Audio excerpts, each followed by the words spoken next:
Hello good evening friends, स्वागत है आपका हमारे यूट्यूब चैनल दी अंकित राठी में। फ्रेंड्स, जैसा कि आपको पता ही है कि आपके अपकमिंग सीटेट एग्ज़ाम दिसंबर 2024 या फिर जनवरी 2025 में भी आपका हो सकता है। तो उसके लिए हमने यूट्यूब पर फ्री क्लासेस चलाई हुई हैं, जिसमें अभी हम सीडीपी वाला पोर्शन कवर कर रहे हैं, जो कि सीडीपी लेवल 1 और लेवल 2 दोनों के लिए ही रहने वाला है। ठीक है फ्रेंड्स, तो सीडीपी ऑलमोस्ट हम ख़त्म कर चुके हैं। तो 18 क्लासेस सीडीपी की अब तक हो चुकी हैं और आज होने जा रही है क्लास नंबर 19। आज सेकंड लास्ट क्लास है फ्रेंड्स, जिसका टॉपिक रहने वाला है एनसीएफ 2005। ठीक है, एनसीएफ 2005 यानी कि राष्ट्रीय पाठ्यचर्या रूपरेखा। बहुत ही इम्पोर्टेंट टॉपिक है हर उस परीक्षा के लिए जिसमें सीडीपी पूछा जाता है, और पेडागोजी की दृष्टि से तो बहुत ही इम्पोर्टेंट है। यदि आप एनसीएफ पढ़ना चाहें तो आप गूगल से नेट से डाउनलोड कर सकते हैं डायरेक्ट। 180 पेज लगभग पीडीएफ है। टाइम लगेगा थोड़ा सा, लेकिन उसको डीपली पढ़ लेंगे तो कोई क्वेश्चन भी गलत नहीं होगा, किसी भी एग्ज़ाम में आएगा। और पेडागोजी के लिए भी आपको आइडिया मिलता है किस तरह से आपको पेडागोजी हेल्प करनी है, सॉल्व करनी है। ठीक है, तो क्लास को शुरू करने से पहले आप सभी से एक रिक्वेस्ट है कि जो लोग चैनल पर नए हैं या जिन्होंने अभी तक चैनल को सब्सक्राइब नहीं किया है, वो चैनल को सब्सक्राइब कर लीजिए और बेल आइकन को भी दबा दीजिए, ताकि आगे आने वाली हमारी सभी इन्फॉर्मेटिव वीडियोस के नोटिफिकेशन आपको टाइम टू टाइम मिलते रहें। फ्रेंड्स, अब तक जो 18 क्लास हुई हैं, आई होप कि आप सभी ने देख ली होंगी। ऑनलाइन किसी ने नहीं देखी है तो ऑफलाइन वीडियो को डाउनलोड करके एक 360 क्वालिटी में मिनिमम देख लें, और पीडीएफ आपको साथ के साथ प्रोवाइड करा दी गई हैं। फिर भी किसी को दिक्कत है तो कोई मैसेज कर सकता है पीडीएफ के लिए। ठीक है, ये कोई टॉपिक समझ में नहीं आया तो मैसेज कर सकते हैं। बाकी सीडीपी के जो टेस्ट लेंगे प्रैक्टिस सेट, वो बाद में हम स्टार्ट करेंगे। अभी हमने सोचा है कि सीडीपी के बाद पेपर 2 यानी कि एसएसटी वाले बच्चों की ज़्यादा डिमांड है कि एसएसटी शुरू करनी है, तो हमने एसएसटी का इवेंट बना के तैयार कर दिया है परसों से, यानी कि थर्सडे से 15 तारीख से आपकी एसएसटी स्टार्ट हो जाएगी। और पहला आपका टॉपिक रहने वाला है, पहला सब्जेक्ट रहेगा एसएसटी में ज्योग्राफी, और टॉपिक भी बता देता हूँ। पहला टॉपिक आपका सोलर मंडल, सोलर सिस्टम रहने वाला है। ठीक है, सौर मंडल। आप चाहें तो आप पढ़ लेना एनसीईआरटी की बुक से, एनसीईआरटी बेस्ड ही सारा कंटेंट उसमें रहने वाला है। ठीक है, तो जिन जिन लोगों ने वोट किया है वो भी तैयार रहें। एसएसटी के लिए लगभग 15 वोट आए हैं, तो देखते हैं कितने बच्चे ऑनलाइन क्लास को देखने की कोशिश करेंगे। ऑनलाइन क्लास देखने में ये फ़ायदा रहता है, आपका कोई क्वेश्चन रहता है तो साथ के साथ उसका समाधान, उसका आंसर आपको मिल जाता है, वरना बाद में भी देख सकते हैं, कोई प्रॉब्लम नहीं है। तो ठीक है, चलिए शुरू करते हैं आज की क्लास। फटाफट ऑनलाइन आ जाइए। कहाँ हैं सभी बच्चे? 5 केवल मुझे ऑनलाइन अभी दिख रहे हैं, 6-7 तो रहते ही हैं डेली। चलिए ठीक है, आ जाएंगे आप तब तक क्लास शुरू कर देते हैं। तो आज की जो क्लास है, क्लास नंबर 19, और टॉपिक आपका रहने वाला है एनसीएफ 2005 यानी कि राष्ट्रीय पाठ्यचर्या रूपरेखा। इंग्लिश में बोलेंगे तो नेशनल करिकुलम फ्रेमवर्क 2005। ठीक है, बहुत ही इम्पोर्टेंट टॉपिक है। थोड़ा सा छोटा कर लेंगे स्क्रीन को। हाँ, चलिए शुरू करते हैं। देखते हैं क्या इसके बारे में बताया गया है। राष्ट्रीय पाठ्यचर्या की रूपरेखा, राष्ट्रीय पाठ्यचर्या की रूपरेखा 2005 एक ऐसा दस्तावेज है जिसमें ऐसे विषयों पर चर्चा की गई है कि बालकों को क्या और किस प्रकार से पढ़ाया जाना चाहिए। बिल्कुल सही बात है। तो जो एनसीएफ एक डॉक्यूमेंट है, ठीक है, काफ़ी बड़ा सा डॉक्यूमेंट है। उसमें क्या बताया गया है, जो बच्चे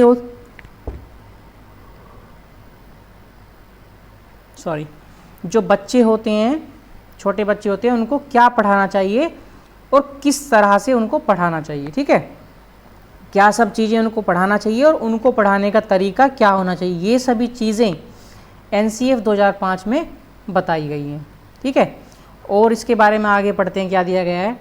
राष्ट्रीय पाठ्यचर्या की रूपरेखा 2005 की उत्पत्ति रविंद्रनाथ टैगोर के सभ्यता और प्रगति नामक निबंध से हुई है। तो फ्रेंड्स, जो रविंद्रनाथ टैगोर थे, उनका एक निबंध था सभ्यता और प्रगति। ठीक है, तो इसकी जो उत्पत्ति हुई है वहीं से हुई है एनसीएफ 2005 की। क्लियर है? हुआ क्या था मैं आपको बता देता हूँ कि एनसीएफ 2005 के लिए एक कमेटी का गठन हुआ था 1992 में। कब हुआ था? 1992 में। और जिसके अध्यक्ष कौन थे? प्रोफेसर यशपाल। देखिए आप नीचे लिखा भी हुआ है, ठीक है। उनकी अध्यक्षता में इस कमेटी का गठन हुआ था। तो इस कमेटी में जो है एनसीएफ 2005 की पूरी रूपरेखा तैयार हुई और शिक्षा के लिए बोला गया था कि जो शिक्षा होनी चाहिए बिना बोझ की होनी चाहिए। ऐसा नहीं है कि भारी भारी बस्ते पीछे पीठ पे लाद देते हैं। आप देखा होगा आपने केजी फर्स्ट के बच्चे पीठ पे बस्ता लदा होगा, इतनी सारी किताबें होंगी और बच्चा बेचारा उनको उठा भी नहीं पा रहा होगा। तो ऐसा ना करके क्या होना चाहिए? प्रैक्टिकली होना चाहिए। नेचुरल जो जीवन से, वास्तविक जीवन से चीज़ों को जोड़ के पढ़ाना चाहिए, ना कि बच्चे को बोझ के तले दबाना चाहिए। ये सब चीज़ें इसमें बताई गई हैं, ठीक है। चलिए आगे इसमें पढ़ते हैं क्या लिखा है। राष्ट्रीय पाठ्य चर्चा की रूपरेखा 2005 का अनुवाद संविधान की 8वीं अनुसूची में दी गई भाषाओं में भी किया गया है, ठीक है। तो संविधान की 8वीं अनुसूची किससे संबंधित है? भाषाओं से संबंधित, जिसमें कितनी भाषाएं दी गई हैं? 22 भाषाएं दी गई हैं। आपको याद होगा 2-3 दिन पहले फेसबुक ग्रुप में मैं डेली क्विज पोस्ट करता हूँ, चाहे उसमें हिंदी के क्वेश्चन रहे हैं आपके पर्यायवाची विलोम शब्द, चाहे उसमें ज्योग्राफी, ठीक है, पॉलिटी, ईवीएस या फिर आपके हिस्ट्री से संबंधित क्वेश्चन, मतलब जो भी मैं पढ़ता हूँ उसी के क्वेश्चन में पोस्ट कर देता हूँ। जो क्वेश्चन पोस्ट किया गया है समझ लीजिए कि वही मैंने सब्जेक्ट आज पढ़ा है। और सीडीपी के तो होते ही रहते हैं पोस्ट। उसमें 22 भाषाएं दी गई हैं, ठीक है। जो कि पहले 14 भाषाएं थी, फिर एक भाषा जोड़ी गई, 15 हो गई।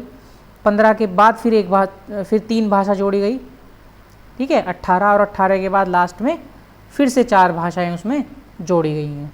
तो टोटल 22 भाषाएं उसी में किया गया है।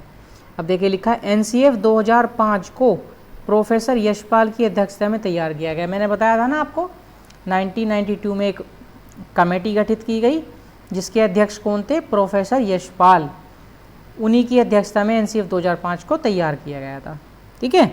बहुत सारी चीज़ें हैं इसमें, तो उसका कुछ निचोड़, उसका कुछ सारांश हमने वीडियो में आपके लिए कंटेंट तैयार किया है। इसको पढ़ लेंगे आप, काफ़ी है। लेकिन किसी के पास ज़्यादा टाइम है और कोई डीपली पढ़ना चाहता है तो आप नेट से डाउनलोड कर लेंगे पूरी पीडीएफ। लगभग 180 पेज की पीडीएफ है, उसको पढ़ सकते हैं पूरा, ठीक है। चलिए नेक्स्ट स्लाइड पे चलते हैं। थोड़ा सा ऊपर करेंगे स्क्रीन को। चलिए अब आपको दिख रहा होगा राष्ट्रीय पाठ्य चर्चा की रूपरेखा, यानी कि 2005 के मार्गदर्शी सिद्धांत।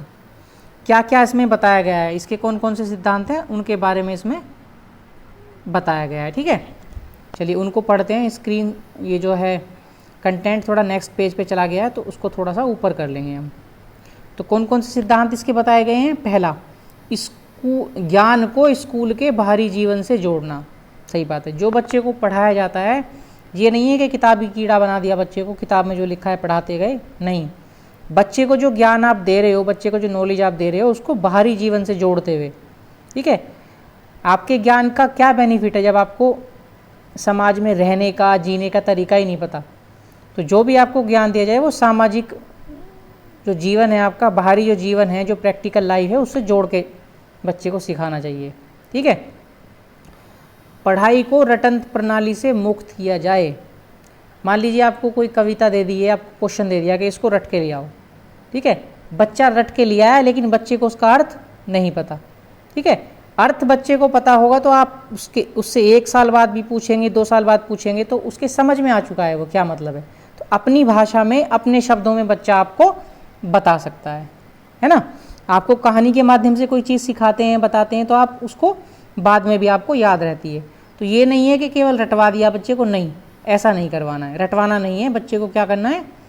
बच्चे को जो है रटन प्रणाली से, रोड सिस्टम से मुक्त करना है। बच्चे को समझाना है, समझ के हिसाब से पढ़ाना है ताकि उसको समझ आ सके, ठीक है। पाठ्य चर्चा पाठ्य पुस्तक केंद्रित ना हो। ऐसा नहीं है कि जो आप पढ़ा रहे हैं बच्चे को केवल बुक पर फोकस कर रही है, वो बुक के ऊपर केंद्रित है या फिर टीचर के ऊपर केंद्रित है, नहीं। वो किसके ऊपर केंद्रित होनी चाहिए? हम किसकी बात करते हैं सीडीपी में? बाल की, यानी बालक की।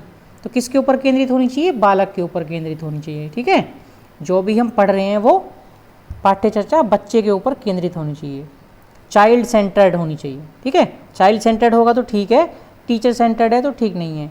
ठीक है, पाठ्य पुस्तक सेंटर बुक सेंटर्ड है तो ठीक नहीं है। तो ये एनसीएफ 2005 में सब चीज़ें बताई गई हैं। चलिए नेक्स्ट पॉइंट देख लेते हैं। परीक्षा को अधिक लचीलापन बनाना और कक्षा की गतिविधियों से जोड़ना। जो परीक्षा है उसे क्या बनाना चाहिए? लचीला बनाना चाहिए। लचीला मतलब ऐसा नहीं है कि पूरे साल तो आपको पढ़ाया और लास्ट में आपकी एकदम से परीक्षा ले ली। आप क्या करेंगे? बहुत सारी चीज़ें भूल भी जाएंगे, बहुत सारी चीज़ें ऐसे हैं आपने पढ़ी नहीं पढ़ी किसी को नहीं पता, तो उससे आपका क्या हो जाएगा? समय बर्बाद हो जाएगा। तो परीक्षा को लचीलापन बनाना चाहिए। मतलब मैंने आपको कोई टॉपिक पढ़ा दिया, जैसे मैंने आपको अभी बताया कुछ, और उसके बारे में साथ के साथ तुरंत के तुरंत या फिर हफ्ते में या फिर महीने में आपका उसका टेस्ट ले लिया जाए, आपकी नॉलेज को चेक कर लिया जाए। ऐसे करते रहना चाहिए। ठीक है, सतत आपका मूल्यांकन करते रहना चाहिए, परीक्षा लेते रहना चाहिए। ठीक है, जैसे मैं आपसे पूछता हूँ अभी कि जो एनसीएफ 2005 है, आपसे पूछता हूँ, मैं आप सभी से क्वेश्चन पूछ रहा हूँ, आप कमेंट में आंसर देंगे। अभी एनसीएफ 2005 के लिए जो समिति गठित की गई थी उसके अध्यक्ष किसको बनाया गया था? बताइए। 4 नाम आपको बता देता हूँ मैं। राजेंद्र प्रसाद, ठीक है, प्रोफेसर यशपाल, प्रोफेसर अमरपाल, ठीक है, और एक बाल मुकुंद। बताइए कौन इसके अध्यक्ष थे एनसीएफ 2005 के? तो मैंने आपको भी पढ़ाया, कमेंट कर दीजिए फटाफट, मैं वेट कर रहा हूँ, कमेंट कर दीजिए। किसी को याद है कि एनसीएफ 2005 जो कमेटी गठित हुई थी इसके लिए किसको उसमें अध्यक्ष बनाया गया था? फटाफट कमेंट कीजिए, किसी को याद है तो बताइए। कर रहा है कोई कमेंट? तो क्या था? हाँ बिल्कुल ठीक है, क्या था? प्रोफेसर यशपाल इसके अध्यक्ष थे। ठीक है, तो समय समय पर परीक्षा लेते रहने चाहिए, एकदम से नहीं कि लास्ट में आके परीक्षा लेंगे। और बच्चों की जो कक्षा की गतिविधियां हैं उनको, कक्षा की गतिविधियों को जोड़ना, कक्षा को गतिविधियों से जोड़ते रहना चाहिए, एक्टिविटीज़ कराते रहना चाहिए। ऐसा नहीं है केवल पढ़ाई करा रहे हैं, आप गेम्स भी करा सकते हैं, क्लास के अंदर भी गेम्स करा सकते हैं, बच्चों का क्विज करा सकते हैं कुछ। ठीक है, राष्ट्रीय मूल्यों के प्रति आस्थावान विद्यार्थी तैयार किए जाएं। बच्चे शैतानी भी करते हैं कई बार, तो जो राष्ट्रीय मूल्य हैं उनके बारे में बच्चों को शिक्षा देनी चाहिए। जैसे कि पब्लिक प्रॉपर्टी है, ठीक है, राष्ट्रीय कोई स्मारक है, इन सब चीज़ों को का संरक्षण करना चाहिए, इन सब चीज़ों को तोड़ना नहीं चाहिए। ठीक है, इन सब चीज़ों की सुरक्षा करनी चाहिए। राष्ट्रगान का हमें सम्मान करना चाहिए, राष्ट्रीय फ्लैग का हमें सम्मान करना चाहिए। ठीक है, राष्ट्रीय त्योहारों का हमें सम्मान करना चाहिए, बड़ों का सम्मान करना चाहिए। ये सब चीज़ें बच्चों को सिखानी चाहिए। इससे क्या होगा? बच्चे बड़े होके किसी गलत एक्टिविटी में सम्मिलित नहीं होंगे, और कोई एक्टिविटी गलत होगी तो बच्चों को उसके बारे में ज्ञान होगा, तो बच्चे उसको करने से बचेंगे। ठीक है, तो ये सब चीज़ें बच्चों को सिखानी चाहिए। चलिए थोड़ा ऊपर लेंगे स्क्रीन को।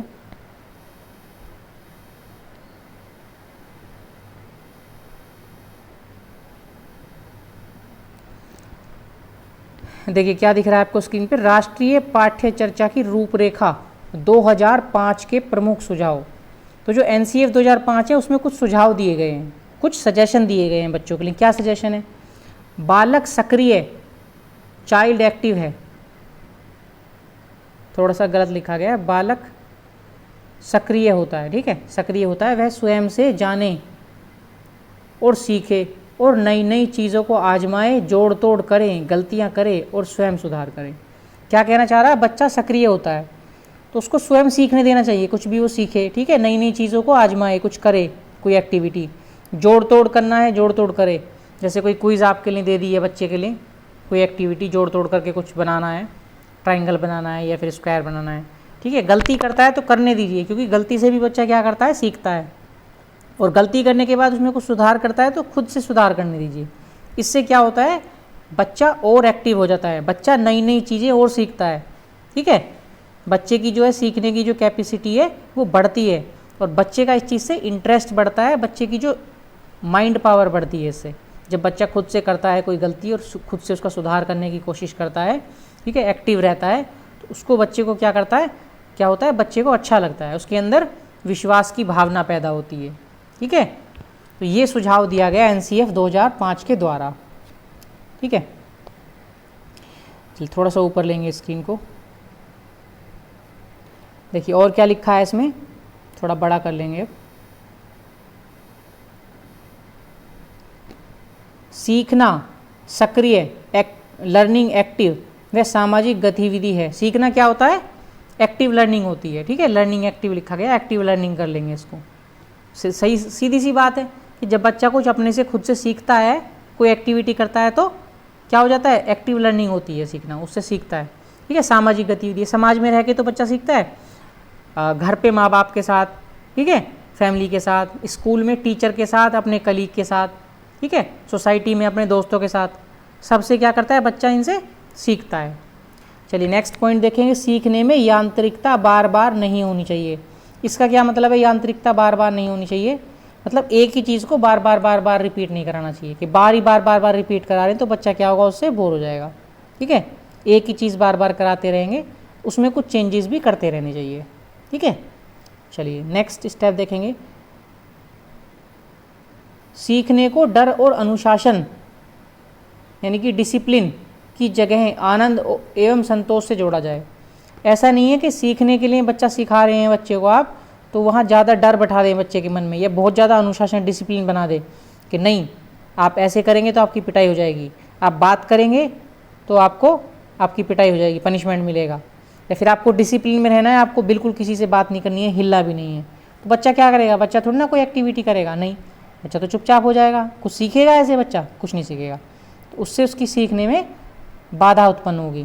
तो इसकी जगह क्या करना चाहिए, बच्चे को आनंद का वातावरण बनाना चाहिए बच्चे के लिए, एवं संतोष से जोड़ा जाए, ताकि क्या हो, कोई एक्टिविटी बच्चा करेगा तो उससे उसको आनंद मिलेगा और संतुष्टि मिलेगी। ठीक है ना, बच्चा हैप्पी रहेगा तो उसे संतुष्टि मिलेगी। तो ये सब जो सजेशन है कहाँ लिखे हुए हैं, ये सब सजेशन एनसीएफ 2005 में दिए गए हैं, और बहुत सारे हैं लेकिन मैंने कुछ आपके लिए निकाल लिए हैं, तो आप चाहें तो पढ़ सकते हैं पूरा भी। फ्रेंड्स, क्लास अच्छी लग रही है, मेहनत हमारी अच्छी लग रही है, तो एक बार क्लास को लाइक कर देंगे, और जो भी आपके पास फेसबुक व्हाट्सएप जो भी ग्रुप है उनमें क्लास को शेयर भी कर देंगे। कुछ बच्चे ऐसे हैं कि इस क्लास को व्हाट्सएप स्टेटस पे भी लगा लेते हैं, तो मेरी रिक्वेस्ट है कि जो लगा सकते हैं, जिनको कोई प्रॉब्लम नहीं है, वो अपने व्हाट्सएप स्टेटस पे भी क्लास को यूट्यूब से डायरेक्ट लगा लें, ताकि उसको देख के और लोगों को भी फ़ायदा मिल सके। और आप ही का ग्रुप है, व्हाट्सएप भी आपका ग्रुप है, फेसबुक भी आपका ग्रुप है। फेसबुक में भी कोशिश करें आप, जो आपके जानकारी में पढ़ने वाले गवर्नमेंट तैयारी वाले बच्चे हैं उनको फेसबुक ग्रुप में भी आप जोड़ें, और व्हाट्सएप ग्रुप में भी आप जोड़ सकते हैं। लेकिन व्हाट्सएप ग्रुप की कंडीशन यही है कि व्हाट्सएप ग्रुप में केवल फीमेल ग्रुप है अभी, तो फीमेल को केवल जोड़ सकते हैं। ठीक है, मेल्स के लिए अभी कोई ग्रुप नहीं।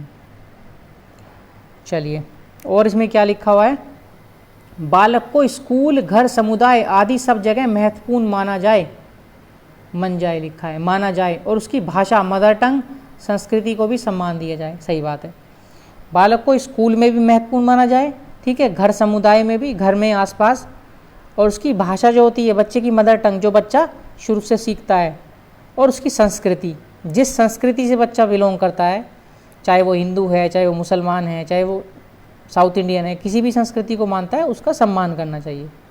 ठीक है, बहुभाषिक मल्टीलिंगुअल कक्षा शिक्षण 3 भाषाओं, त्रिभाषा सूत्र, 3 लैंग्वेज फॉर्मूला की वकालत करता है। जो बहुभाषिक कक्षा शिक्षण होता है वो क्या करता है, त्रिभाषी फॉर्मूला की वकालत करता है। मतलब बच्चे को क्या करना चाहिए, उसकी मातृभाषा में पढ़ाना चाहिए। मान लीजिए बच्चे की मातृभाषा हिंदी है, तो उसके अलावा उसे कौन सी भाषा में बताना चाहिए, इंग्लिश में बताना चाहिए। ठीक है, और कोई भी मॉडर्न लैंग्वेज जो चल रही होती है उसमें बताना चाहिए। लेकिन बच्चा साउथ इंडियन है, तमिलनाडु से है, तो बच्चे को क्या बताना चाहिए, पहली भाषा होनी चाहिए उसकी क्षेत्रीय भाषा, ठीक है, जो भी है, जैसे कि तमिल हो जाएगी। सेकंड नंबर पे उसको क्या बताना चाहिए, उसको हिंदी बताना चाहिए और फिर इंग्लिश बताना चाहिए, या इंग्लिश और फिर हिंदी बताना चाहिए। ठीक है, चलिए नेक्स्ट लिखा है, इसने भाषा के 4 कौशल, लैंग्वेज स्किल्स की बात की है। किसने, एनसीएफ 2005 ने 4 कौशल की बात की है। कौन कौन से, सुनना, बोलना, पढ़ना और लिखना, 4 कौशल की बात की है। ठीक है, अब इसमें से जो 2 कौशल हैं, जैसे कि सुनना और पढ़ना, ठीक है, सुनना और पढ़ना, देखिए मैंने लिखा है, सुनना और पढ़ना क्या हो जाएंगे, ग्रहणात्मक कौशल। मान लीजिए आप मेरी बात को अपने अंदर ग्रहण कर रहे हैं, तो कैसे ग्रहण कर रहे हैं, या तो आप टीवी इस पे मोबाइल पे देख रहे हैं, मोबाइल या लैपटॉप पे मुझे देख रहे हैं, ठीक है, तो देख के क्या कर रहे हैं, सुन रहे हैं, मेरी बातें सुन रहे हैं, तो यानी कि सुनना।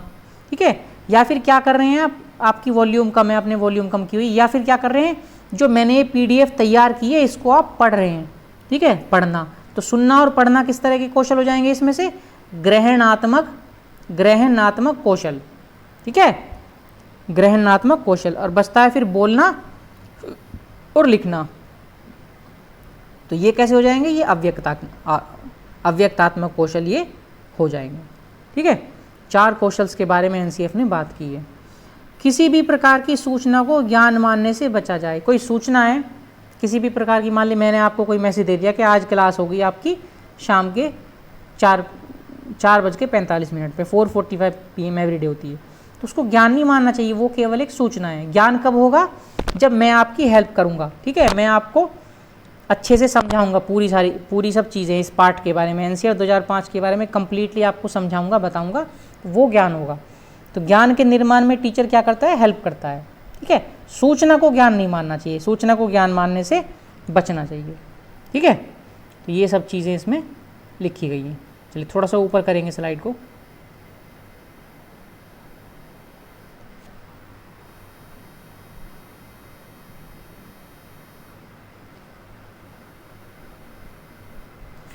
देखिए क्या लिखा है इसमें, विद्यार्थियों को दी जाने वाली शिक्षा में शिक्षण सूत्र जैसे ज्ञात से अज्ञात की ओर, ठीक है, मूर्त से अमूर्त की ओर आदि शिक्षण सूत्रों का अधिक से अधिक प्रयोग किया जाए।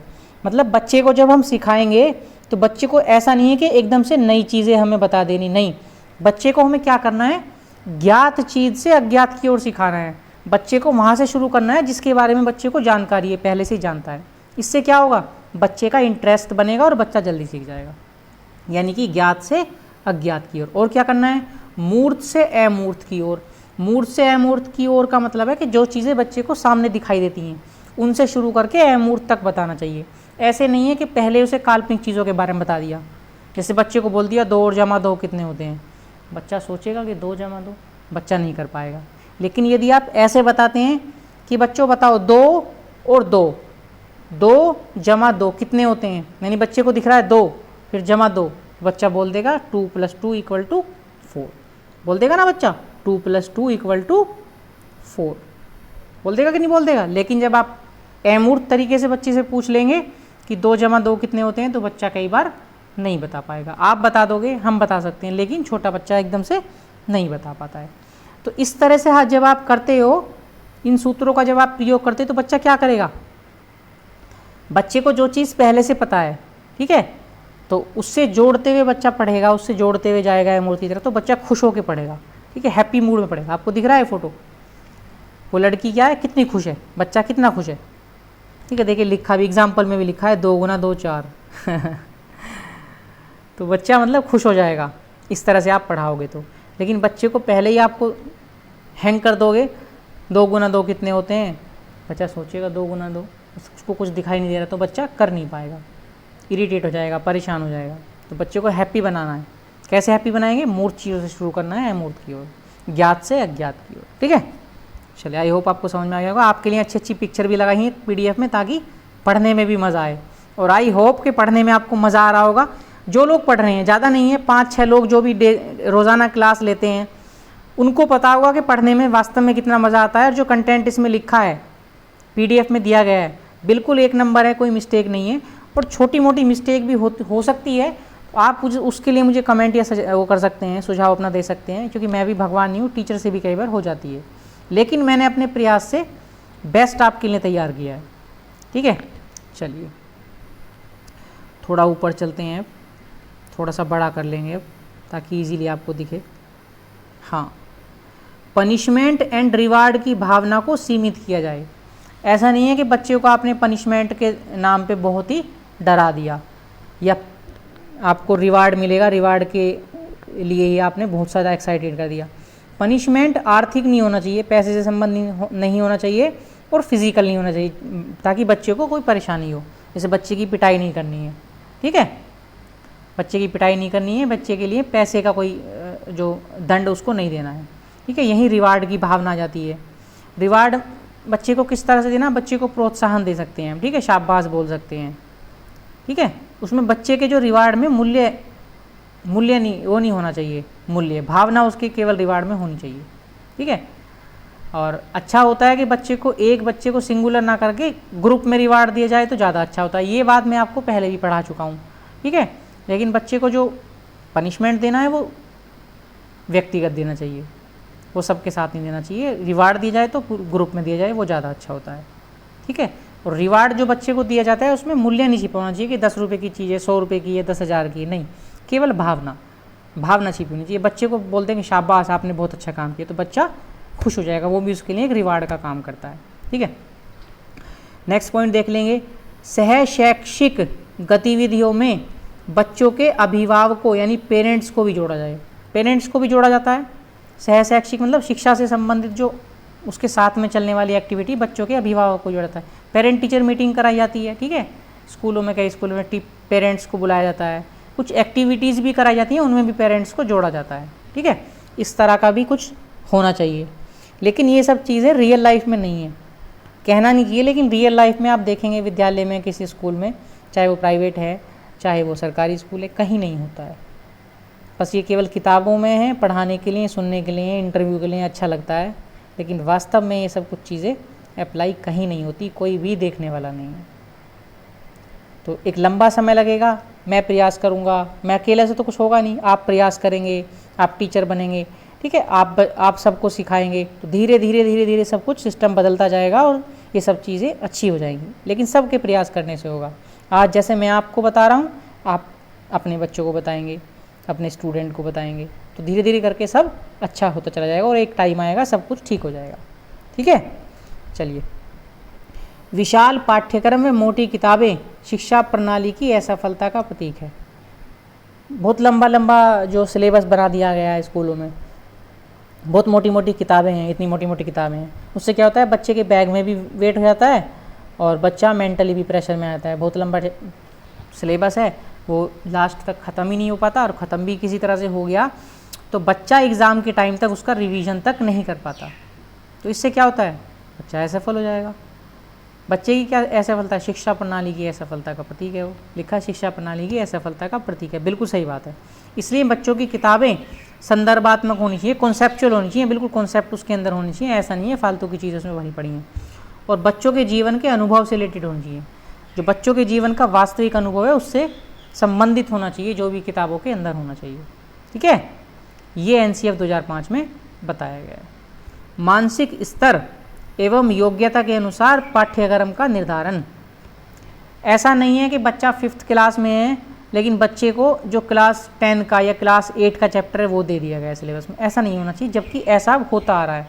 आप नोटिस करेंगे पिछले 10 साल और अब के गैप में देखेंगे कि जो चीज़ें आपने क्लास 10 में पढ़ी होंगी वो चीज़ें आपको क्लास 6 में देखने को मिलेंगी। ऐसा धीरे धीरे हो रहा है, जबकि एनसीएफ कहता है ऐसा नहीं होना चाहिए। तो फॉलो हो रहा है कहीं पे, कोई फॉलो नहीं कर रहा, ऐसा नहीं होना चाहिए।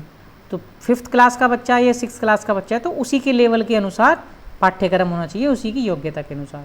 ये नहीं है कि आगे की 3-4 क्लास का जो सिलेबस है उसे दे दिया, बच्चा जल्दी सीख जाएगा, जल्दी बच्चा वैज्ञानिक बन जाएगा, ऐसा नहीं होना चाहिए। क्लियर है। चलिए, थोड़ा सा बड़ा हो सकती है आज की क्लास, लेकिन बहुत ही महत्वपूर्ण है आपके लिए। मतलब एक ये समझ लीजिए कि सबसे वेरी वेरी इंपॉर्टेंट टॉपिक है और बिल्कुल लास्ट चल रहा है, कराना भी ज़रूरी था, वरना मैं तो एसएसटी शुरू कर सकता था, काफ़ी डिमांड आ रही है आपकी। लेकिन मैंने सोचा कि ये 2 टॉपिक हैं, आज एनसीएफ और कल आपका ले लेंगे हम एनईपी 2020, यानी शिक्षा जो है, नई शिक्षा जो नीति है, उससे पहले भी कई बार आ चुकी है। और ये भी जो एनसीएफ 2005 है, इससे पहले भी 2002 में आई थी और 1998 में आई थी, उससे पहले भी एक बार आई थी, ये भी 4 बार आ चुकी है, ठीक है। 2005 से पहले 2000 में थी, उससे पहले 1988 में थी और 88 से पहले 1975 में ये आई थी, ठीक है। आप चाहें तो आप लिख सकते हैं 1975 में आई थी पहले क्या, ये NCF 2005 राष्ट्रीय पाठ्य चर्चा रूपरेखा 1975 के बाद कब आई थी? 1988 में आई थी और फिर 2000 में आई थी, ठीक है। और लेटेस्ट ये कब आई है? 2005 में, ये चार हो। अभी 2005 वाली हम पढ़ रहे हैं, लेटेस्ट लिख लेंगे आप चाहें तो, ठीक है। चलिए, तो ये क्या लिखा है इसमें? NCF 2005 का प्रमुख सूत्र बिना भार के अधिगम, लर्निंग विदाउट बर्डन। तो ये मैंने आपको स्टार्टिंग में बताया गया है, जो प्रोफेसर यशपाल थे उनकी अध्यक्षता में जो कमेटी गठित हुई थी उसमें NCF 2005 पास हुआ था, तैयार किया गया था। उसी में कहा गया था ये कि शिक्षा को बिना बोझ के, बिना भार के अधिगम सीखना होना चाहिए, लर्निंग विदाउट बर्डन, ठीक है। वही लिखा है। मूल्यों को उपदेश देकर नहीं, वातावरण देकर स्थापित किया जाए। मान ले बच्चों को कोई चीज़ सिखानी है तो ऐसा नहीं है या तो माँ बाप हैं, टीचर हैं या भाई बहन हैं, केवल लेक्चर दिया, पढ़ा नहीं है आपने पढ़ाई नहीं की है। आपको सीटेट, या फिर मैं आपसे ही बोलने लगूँ कि आपको सीटेट जो है पास नहीं करना है, लेकिन इससे अच्छा क्या होगा? उपदेश ना देकर आपके लिए वातावरण पैदा किया जाए। जैसे कि मैं आपको मोटिवेट कर दूँ, एक मोटिवेशन कोड बताऊँ, मोटिवेट कर दूँ कि नहीं आप पास हो जाएंगे, आपको बस मुझे फॉलो करना है, ठीक है। आपको इस तरह से करना है, आपको दिन में केवल 2 घंटा पढ़ना है, ठीक है। 2 घंटा पढ़ना है और आधे घंटे या 15 मिनट उसका रिवीजन करना है, इतना काम करना है केवल, ठीक है। आपको ये वाली बुक परचेज़ करनी है, या फिर आपको बुक परचेज़ नहीं करनी है, आपको मेरी क्लास देखनी है यूट्यूब पे, और आपको जो PDF दी जाएगी उसके नोट्स बनाने हैं और फिर रिवीजन करना है, ठीक है। बच्चे को एटमॉस्फेयर देना है, बताना है उसको कैसे पढ़ना है, ठीक है, कैसे कैसे एटमॉस्फेयर बनाना है, ना कि उसे लेक्चर देने हैं। लेक्चर देने से क्या हो जाएगा? और तनाव में आ जाएगा और उसे समझ नहीं आएगा क्या करना है। तो अच्छा है कि उपदेश देने की बजाय वातावरण क्रिएट किया जाए, ठीक है। सही बोल रहा हूँ ना? ये NCF 2005 बोलता है। चलिए, पुस्तकालय, लाइब्रेरी में बच्चों को स्वयं पुस्तक चुनने का अवसर दें। थोड़ा ऊपर कर लेंगे। देखिए, सरकारी स्कूल में तो शायद नहीं, लेकिन प्राइवेट स्कूल्स में लाइब्रेरी होती हैं। लाइब्रेरी का प्रॉपर एक पीरियड भी होता है, उसमें क्या करते हैं बच्चे जाते हैं। मैंने कई बार देखा, मैंने भी जैसे प्राइवेट स्कूल से पढ़ाई की, लाइब्रेरी में जब जाएंगे तो एक अटेंडेंट होगा, बहुत सारी बुक्स ले आएगा, सबको एक एक बुक्स बांट देगा। नहीं, ऐसा नहीं होना चाहिए। या फिर टीचर बोल देगी आप हिस्ट्री पढ़ लो, ज्योग्राफी पढ़ लो, हिंदी पढ़ लो। बच्चे को खुद से बुक चुनने का चांस दिया जाना चाहिए। बच्चे का मन हिंदी पढ़ने का है तो हिंदी पढ़े, साइंस पढ़ने का है तो साइंस पढ़े, ठीक है। आपके लिए फ़ोटो लगाइए, एक लड़की है सामने, जो उसे अच्छी लगेगी, जिस चीज़ को उसको पढ़ने का मन करेगा वही बुक वो सेलेक्ट करके बैठ के पढ़ेगी, ठीक है। सही है ना? तो ऐसा होना चाहिए। चलिए नेक्स्ट पॉइंट देख लेते हैं। आपके लिए कितनी अच्छी सी पिक्चर मैंने लगाई है ताकि आपको PDF को देखने में भी अच्छा लगे। शांति शिक्षा को बढ़ावा, महिलाओं के प्रति आदर एवं जिम्मेदारी का दृष्टिकोण विकसित करना चाहिए, ठीक है। शांति शिक्षा को बढ़ावा देना चाहिए, शांति बना के रखना, शांति की शिक्षा के बारे में, महिलाओं का सम्मान करना चाहिए, ठीक है। और जिम्मेदारी का दृष्टिकोण, जिम्मेदारी हमारी किस तरह से जिम्मेदारी होती है, किस तरह से उसको निभाना चाहिए, इस बारे में भी बच्चे को समझाना सिखाना चाहिए, ठीक है। और करने की कार्यक्रम का आयोजन करना, ऐसे कार्यक्रम का आयोजन करो ताकि उसमें महिला के सम्मान के बारे में भी बताया जाए, ठीक है। जिम्मेवारी का भी अर्थ उनको मूल्य समझाया जाए, ठीक है ना। और शांति शिक्षा के बारे में भी उनको बताया जा सके। इस तरह के कार्यक्रम का आयोजन करना चाहिए। क्लियर है? चलो थोड़ा सा ऊपर चलेंगे और थोड़ा सा बड़ा भी कर लेंगे ताकि आपको साफ साफ दिखाई दे सके, ठीक है। चलिए, अब लिखा है आपका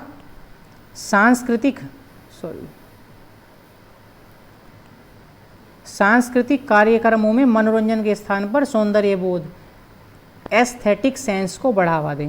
जैसे 15 अगस्त का त्यौहार आने वाला है, ठीक है, 26 जनवरी, या फिर कोई भी फेस्टिवल हम सेलिब्रेट करते हैं, तो ऐसा नहीं है केवल मनोरंजन के लिए कर दिया, केवल मनोरंजन किया, नाच कूद की, हंसे, प्रसाद लिया, प्रसाद बढ़ता है 26 जनवरी 15 अगस्त में, प्रसाद खाया और भाग के आ गए, नहीं।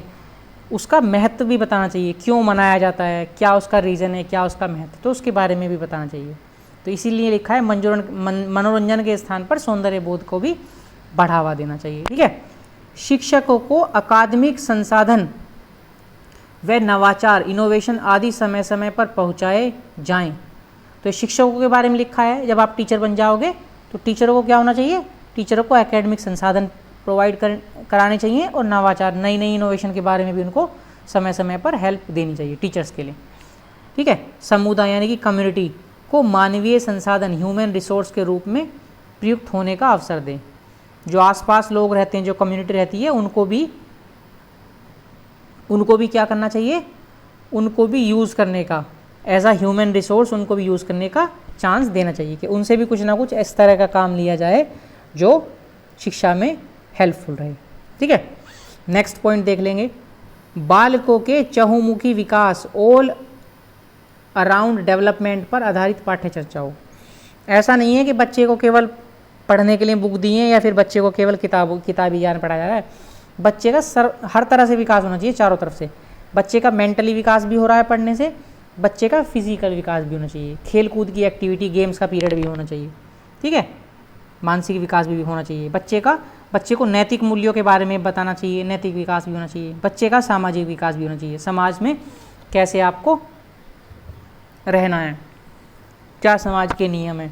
ठीक है, समाज से रिलेटेड चीज़ें भी बच्चों को बतानी चाहिए। तो इस तरह से क्या होगा, बच्चे का चहुमुखी विकास होगा, फिजिकली भी, मेंटली भी, सामाजिक विकास, नैतिक विकास भी होगा। ठीक है, अच्छाइयों के बारे में, बुराइयों के बारे में सब बताना चाहिए। लास्ट में आ जाता है सभी विद्यार्थियों हेतु समावेशी वातावरण, इंक्लूसिव एनवायरनमेंट तैयार करना। इंक्लूसिव का आप समझते हैं, मतलब आपने डीएलएड में भी पढ़ा होगा, बीएड वालों ने बीएड में पढ़ा होगा। समावेशी वातावरण क्या होता है कि सभी बच्चों को, ठीक है, एक साथ पढ़ाना। सभी बच्चे मतलब जैसे कोई दिव्यांग बच्चा भी है तो वो भी आपके साथ पढ़ेगा, ऐसा नहीं है उसको अलग बैठा दिया, ये सबसे पीछे बैठा दिया। उसको साथ में पढ़ाना, प्लस ऐसी व्यवस्था भी हो ताकि उसको आपके साथ पढ़ने में कोई दिक्कत ना हो। ऐसा नहीं है कि कोई बच्चा उसको चिढ़ा रहा है।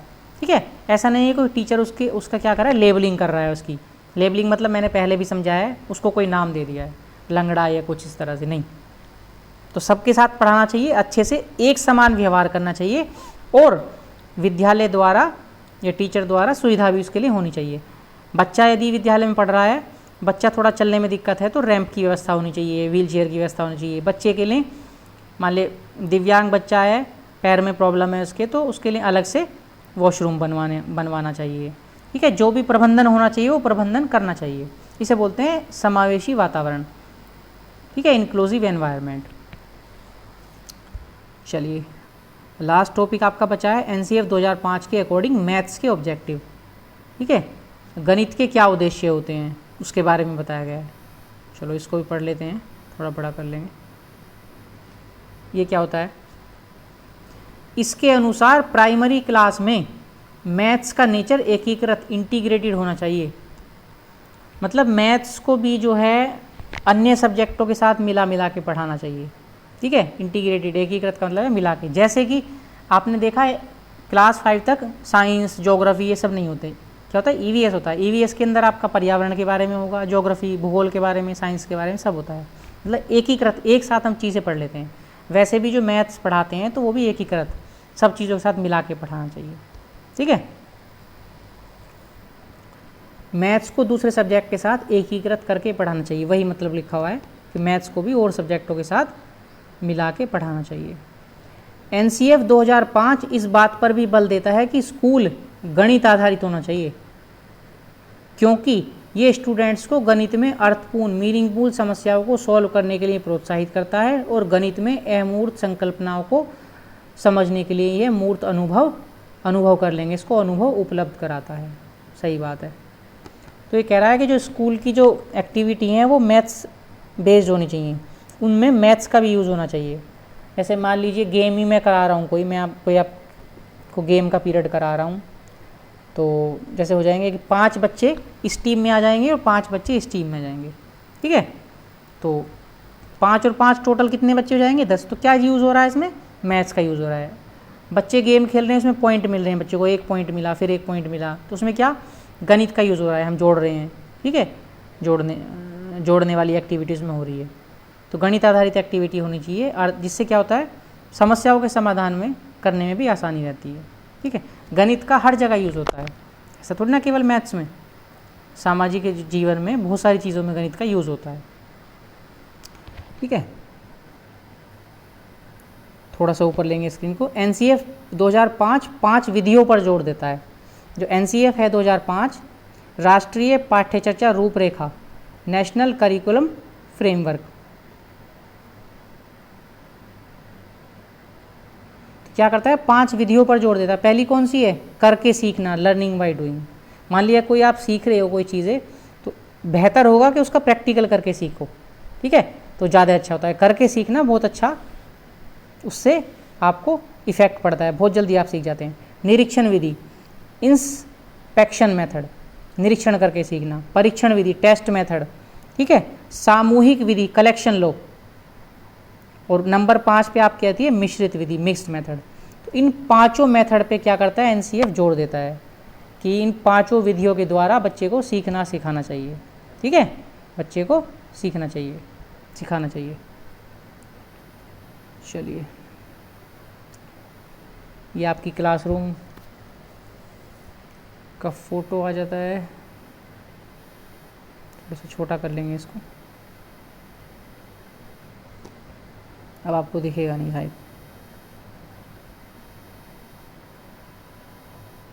देखिए क्या लिखा हुआ है इसमें,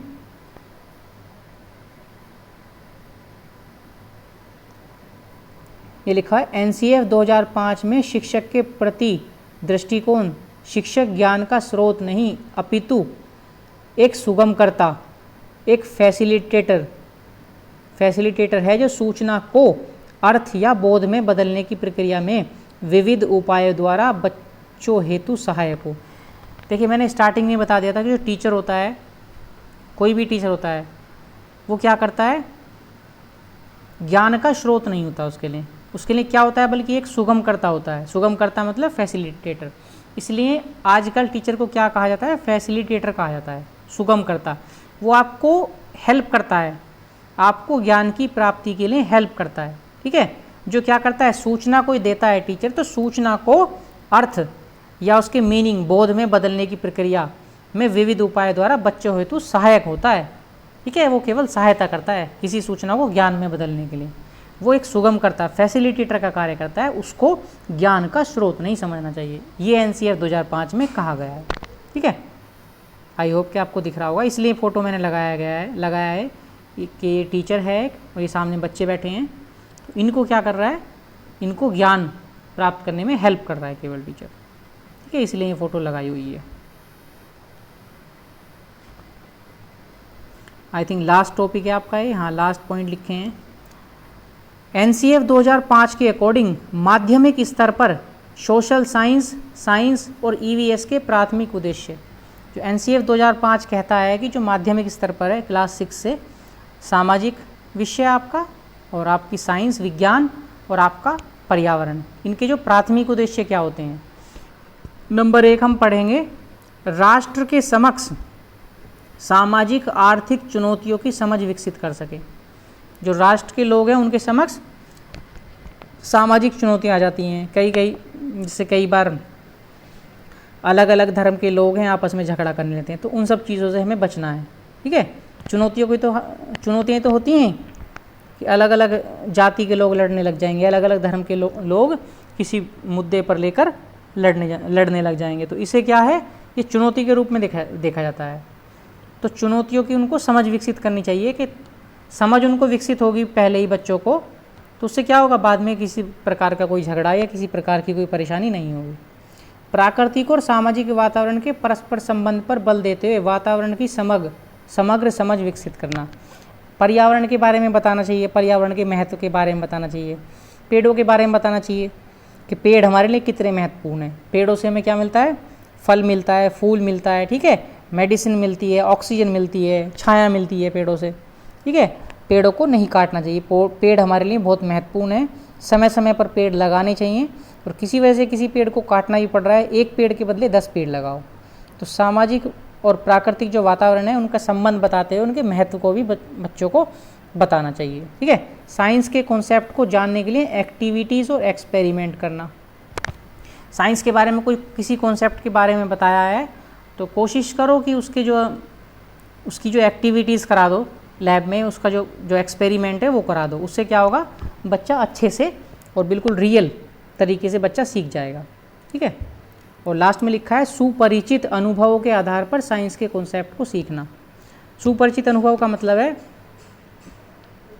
जिन चीज़ों के बारे में बच्चे को थोड़ा सा पहले से पता है, कुछ पता है, ठीक है, उन अनुभवों के आधार पर साइंस के कॉन्सेप्ट को सीखना। यदि बच्चे के लिए सब कुछ नया होगा तो सीखना मुश्किल होगा। तो जो चीज़ पहले से पता है, परिचित है जिनसे, उन अनुभवों को लेके, यानी कि उनके आधार पर बच्चों को साइंस के कॉन्सेप्ट को सिखाना चाहिए। ठीक है, तो फ्रेंड्स ये थी आज की क्लास, और आज की क्लास देखने के लिए थैंक्स। और ये हमारे कुछ सोशल मीडिया अकाउंट्स हैं, आपको दिख रहा होगा स्क्रीन पे। फेसबुक है, जो लोग फेसबुक यूज़ करते हैं, मैंने देखा मेरे साथ कम से कम 100 लोग जुड़े हैं, लेकिन फेसबुक पे फॉलो केवल 10 लोगों ने किया हुआ है, 8, 10, 15 लोगों ने किया हुआ है। तो ऐसा नहीं है कि, हालांकि मैंने ऐड का ऑप्शन हटाया हुआ है, तो कोई चाहे तो मैं ऐड भी कर सकता हूँ। आप मुझे मैसेज करेंगे तो मैं खुद से ही ऐड कर लूँगा, आप बोलेंगे तो, ठीक है। बाकी आप मुझे फेसबुक पे फॉलो कर सकते हैं, जो लोग इंस्टाग्राम पे यूज़ करते हैं वो इंस्टा पे भी फॉलो कर सकते हैं, ठीक है। ये हमारा टेलीग्राम चैनल है, जिनके पास है अच्छी बात है, जिनके पास नहीं है टेलीग्राम डाउनलोड कर लीजिए और टेलीग्राम चैनल हमारा ज्वाइन कर लीजिए। उसमें आपको समय समय पर विभिन्न एग्ज़ामों की PDF नोट्स आपको मिलते रहते हैं, ठीक है। और ये क्लास हमारी चल रही है यूट्यूब पे, तो यूट्यूब चैनल तो आपने लगभग सबने सब्सक्राइब किया हुआ है, लेकिन नहीं किया है अभी भी किसी ने, तो चैनल को सब्सक्राइब कर लीजिए। और भी अपने यार दोस्त, फैमिली, फ्रेंड से भी चाहे तो आप डायरेक्ट यूट्यूब पे नाम सर्च करके दी अंकित राठी, ठीक है, दी अंकित राठी आप नाम सर्च करके सब्सक्राइब कर सकते हैं, ठीक है। इससे क्या होगा, हमारे चैनल को सपोर्ट मिलेगा और चैनल ग्रो करेगा, ठीक है ना।